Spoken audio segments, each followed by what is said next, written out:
All right. That being said, I think, at least in my personal opinion, this is probably the most interesting session of the day, or at least probably the session the most of you have been waiting for quite a lot, because we have actually the competent authority here in the person of Sophie Mende-Sauer. She is working for the Federal Office of Agriculture and Food. In German, we call it Bundesanstalt für Landwirtschaft und Ernährung, or just short, BLE. She has been with the competent authority since 2021 in the area of project funding and as an auditor performing checks under the EUDR, and joined the BLE's EUDR team implementing the EUDR in Germany, I think in 2023. So obviously a lot of knowledge, a lot of practical experience all of you can benefit from today. So welcome on stage. Thank you very much. Hello, everyone. Thank you, Patrick Hornbeck. Yeah, today I'm trying to give you a short overview on our pathway to audits in Germany. And yeah, no pressure. I will share my screen with you in a minute. Yes, and I will be backstage. Have fun, everyone, and then be back for a Q&A after your presentation.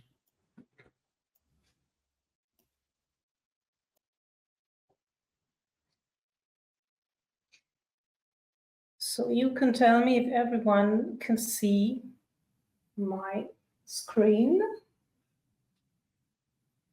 If this is the case, I am going to start. Yeah, today I'd like to give you an overview on our digital control process, and I'd like to focus on some particular steps. I'd like to give you a summary on what's being controlled by the BLE. As Patrick Hornbeck said, we are the competent authority for the implementation of EUDR in Germany, and we are still ongoing the competent authority for the European Timber Regulation, EUDR. I will tell you some things about our planned use of geolocation data and map material, the current challenges we are facing. We are running some dry runs, and we are at the moment testing our service portal. I will come to that later. And in the end, I'll show you an overview of our information offering in case you have any further questions that might go beyond this presentation.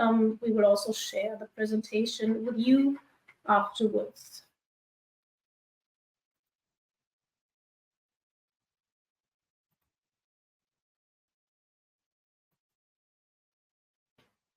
So here you see an overview of our digital control process, which is basically the IT project in Germany on implementing EUDR. We have outsourced this project and now are currently working with an external development enterprise to get this done. And we have 6 sub-areas in this process. Our goal when performing checks was to reach an extensive automation in the initiation of checks and formal verification of incoming documents, an automated creation of check notes and notifications for the EOs, as well as comparison of geolocation data sources and comparison of data in general. Focus on sub-area 1 is the development of an interface to the EU information system to ensure the data processing. Sub-area 2 is the creation of a national annual control plan, as it is laid down in the regulation. Sub-area 3 is the implementation of checks and the digital transaction processing. Focus on step 4 would be the service portal we are currently developing, where EOs can submit their documents regarding a control. Focus on sub-area 5 would be the automatic data synchronization, especially of geolocation data. And the last step would be to prepare, process, and transmit reports, because we are obliged to do that in EUDR. When we focus on sub-area 1, we need to develop the electronic interface to the information system to ensure the data processing and the transfer of data to the federal states. In Germany, we are the federal authority, and we have state authorities also for national production. So we also have to ensure that the national states can have access to all the data concerning national production. The minimum requirements for the interface are laid down in Article 33. And as you know, the interface test for operators is available since May 2024. The electronic interface and the data processing is also our starting point to create our annual control plan, because we have rates for checks on operators and relevant products in accordance with the risk-based approach. You know that the rates for checks depend on the EU benchmarking, which has been published, and our starting point for the minimum checks, we do this for each individual commodity based on the total number of operators in the previous year, and if applicable, the quantity of traded goods.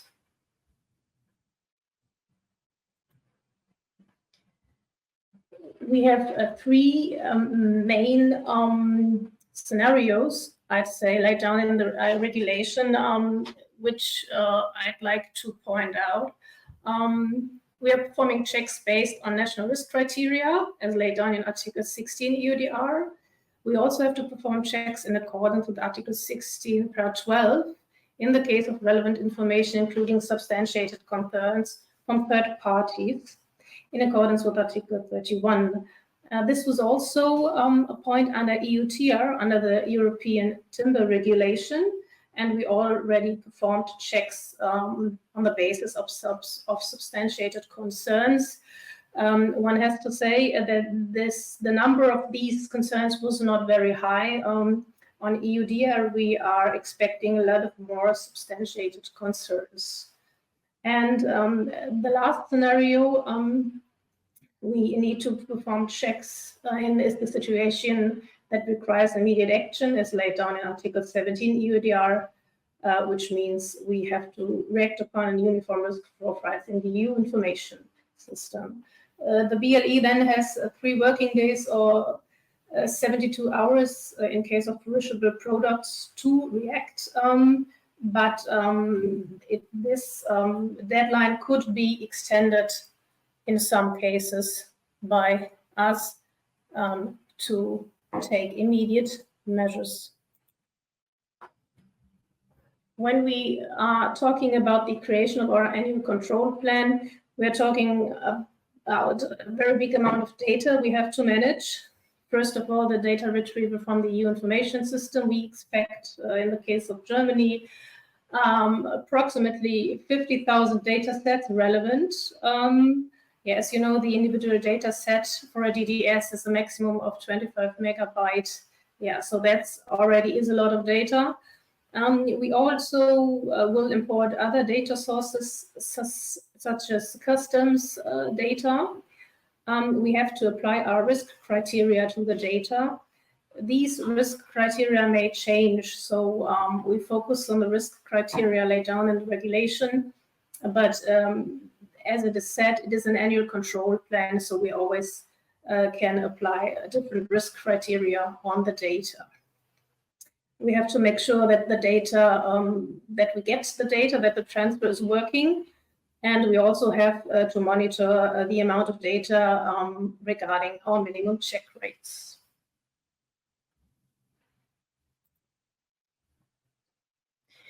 As I said, we are trying to increase the degree of automation in stages when carrying out checks.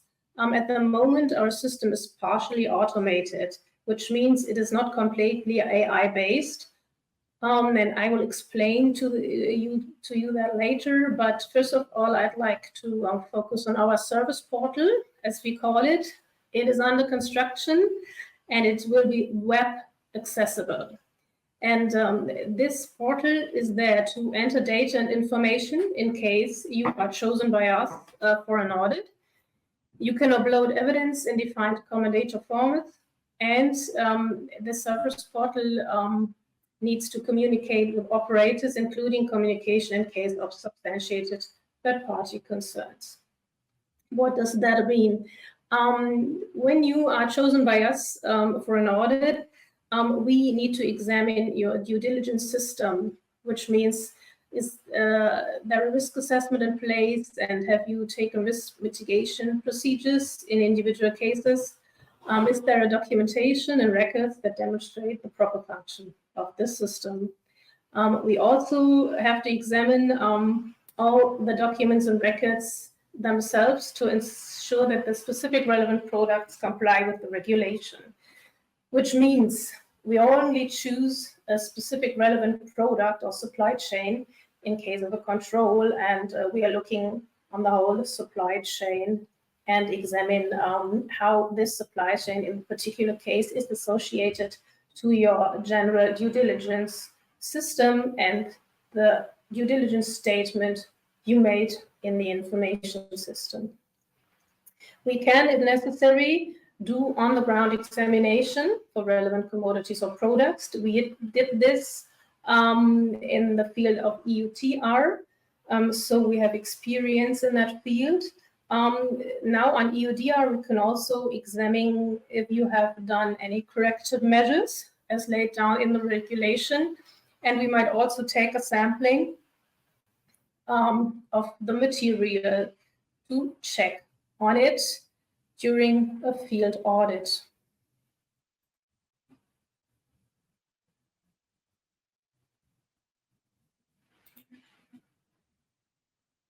I'm trying to get to the next sheet. Yeah, there it is. Hope you all can see it. Yeah, here you can see a screenshot how the service portal on the right side might look, and how an examination order will look like in Germany when you are chosen by us for control. In the service portal, you will then have a Fragenkatalog, a questionnaire, to submit the relevant information on demand. So first of all, you will receive the examination order on the left side, and with another letter you will get the login data, and then with this login data you can have access to the service portal and answer the questions that, and especially upload the documents. So you can fill out the form.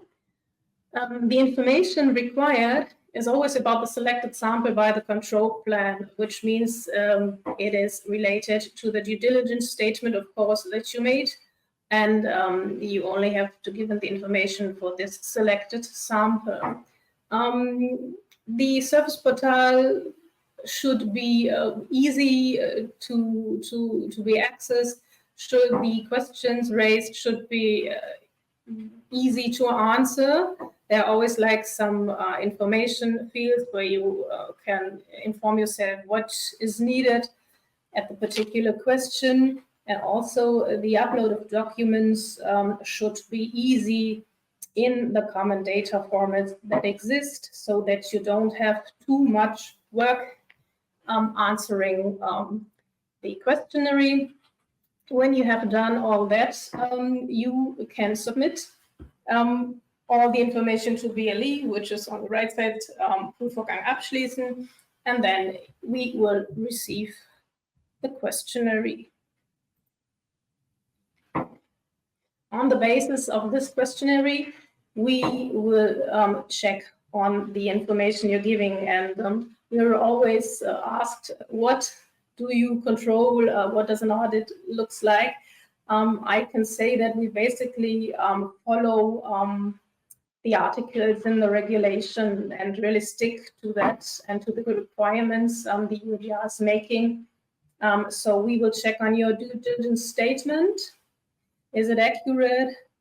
We will, of course, check on the information on the product and the production country, the information of geolocation, the information of upstream and downstream stakeholders, the legal requirements of the production country, the risk assessment, and if it follows the criteria laid down in the regulation, and if you spotted a non-negligible risk, which risk mitigation measures you might have taken, and if you followed the requirements of the regulation here.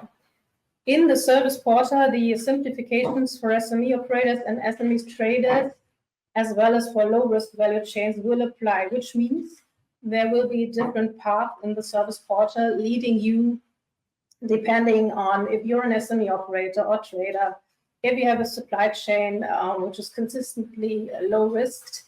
So the information you will have to give us depends on your individual case. So what you see here might be the standardized amount of information, but it might vary if you're an SME or only have products from low-risk countries. As you know, geolocation is one of the main risk rules as laid out in Article 16 when creating the annual control plan, which means that we have to take this into account too. And Germany has a research project for future patrolling of geodata ongoing. It started in August 2024 and it will finish in July 2027. We call it the Risk-Based Monitoring Service, the MODI, and it is in collaboration with the Tunen Institute in Germany. The objective of this research project is to develop a risk-based geographic information system, a GIS analysis tool, basically. This one will be based on satellite data, spatial information on land cover and land use, as well as their temporal changes, i.e. detection of deforestation or forest degradation. So all this will be calculated, and we will evaluate the results in our GIS analysis tool, along with the geolocation information we receive from you in case of an audit. I can't spoiler everything of this research project, but what I can say is it'll be a stepwise iterative analysis. Step one will be the automatized intersection of EO data sets. This will be done on all due diligence statements for Germany. The second one will be a desktop-based analysis of EO data sets, only for selected due diligence statements. We can, on another step, do a cloud-based satellite imaginary processing and analysis on individual DDS, and also a VHI imaginary visual interpretation, also on individual DDS if needed. In the end, I want to tell you something about the current challenges we're facing. At the moment, we are running dry runs in third countries. This was an initiative from the embassy, the German embassy in Argentina, because there is an interest of some companies to do these dry runs with us. What we do is we send them a questionnaire, and for us it's really interesting to see what information and documents we receive at the moment, and if our questions meet the documents and the supply chain, and if we get all the relevant information. So it's a mutual learning process for both sides, and it's really interesting for us to see what documents we receive at the moment. We also are doing a technical test of the service portal running at the moment. It is scheduled to go live in early 2026. There are also companies involved voluntarily participating. You have to be registered in Traces, of course, and you should have completed your EUDR preparations by now if you want to participate. We select different companies based on the test paths I just mentioned in the service portal, and we want to identify errors, of course, and opportunities for improvement in the service portal, which will then, in a feedback, be incorporated in our latest developments. in the end, I want to show you our information offering. We do a lot, I think. First of all, if you want to communicate with us, you should have a look at our website. We try to keep that up to date all the time. We have a newsletter. You can subscribe. There are like between 2 and 6 newsletters a month. We also try to give you information from the European Commission, which is its own newsletter, but we try to incorporate that in our newsletter as well as information from the Federal Ministry of Food and Agriculture. We launched a series of web seminars this year with different focuses, SME, customs issues, etc. And you can still register in advance for the event where the link that is on the sheet. We also do information for German primary production, especially for Germany, relevant are soy, timber, and cattle. And we are working with the Federal Information Center for Agriculture in that case, and have our own website where we provide information for our national producers. And if you have any questions that are very specific, you can access our help desk, anfragen@entwaldungsfreie-produkte.de. We can't give legal advice, but we can give answers nevertheless on special topics.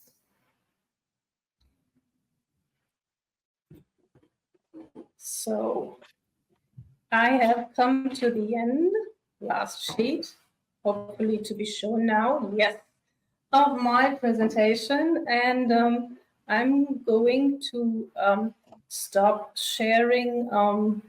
The presentation will be shared and made available afterwards.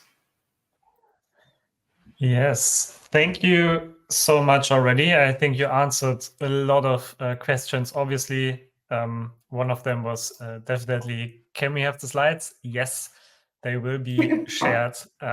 And there are tons of questions. We will try to make the most out of the next 7 minutes and answer a few of them and get back to all of you afterwards. Maybe we start with an easy one. You mentioned the audits. So how much in advance would companies be informed of an audit by the German authorities?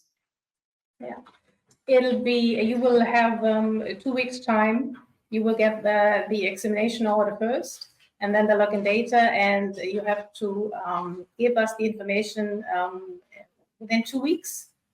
So that's the deadline, and then you have to have your information ready, of course, especially your due diligence system, but also the information on the special sample we chose from your due diligence statement. So you have 2 weeks to enter all that information.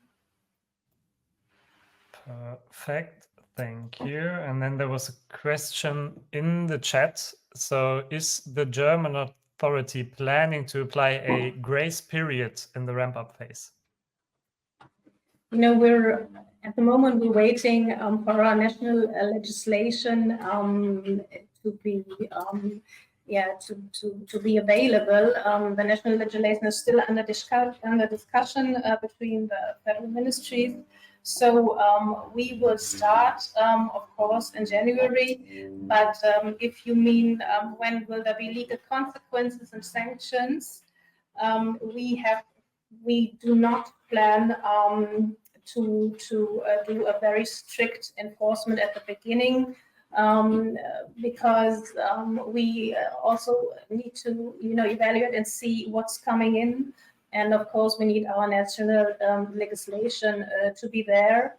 Of course, I can't say that, in general, in every individual case, but I can say that at the beginning, it's a mutual learning process. And considering legal consequences, this will, I guess, for the majority of operators and traders, not be the case in the first months. Yeah, thank you. And another probably quick question that we got quite often as well is I saw also a lot of PEFC certified wood. Can I state in my DDS wood is PEFC certified and therefore safe? Yeah, I mean, certificates are very helpful, and at the moment there are many companies, making progress and certification, which is EUDR ready. Still, it is not a green lane. It wasn't under EUDR. That we have to say, so we always had to perform the check anyways on the supply chain, see if like the product is really certified, if this certification is accurate, valuable, does it match the sample?